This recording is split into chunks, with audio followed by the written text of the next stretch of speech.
Hello, I am Dr. Matthew Lamont. I have a PhD in experimental high energy physics from the University of Birmingham in England.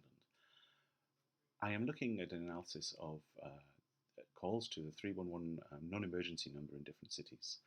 Here people can make complaints that are non-emergency type, and here is a plot for San Francisco showing the number of different kinds of requests, and you can see that this is basically unreadable, and this is similar for San Francisco.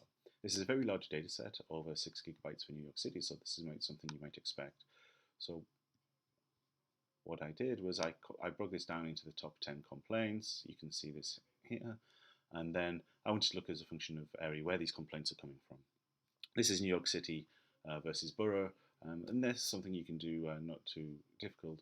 But when it comes to San Francisco, you can't really do that because there's such a large number of different areas. They don't really have boroughs like New York City.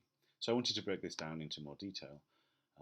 So for instance, here you can see a map of latitude versus longitude, and you can actually see the Manhattan, you can see Staten Island, Brooklyn, Queens, and the Bronx for different complaints, so heat, hot water, street condition, and street light condition.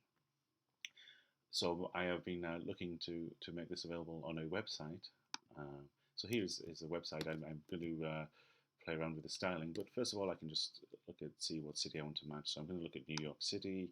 Here are the top 10 complaints. So there's hot water, plumbing, and different complaints. I want to look for heat and hot water, for instance. So I go here and I submit, and here is a map of heat and hot water complaints for apartment only, an entire building, and it's kind of what you expect.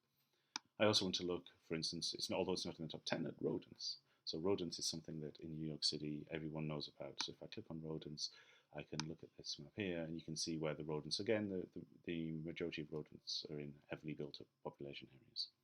I want to be able to extend this to be able to do some machine learning to look at what kind of complaints come from what zip code and things like that in the future. Thank you.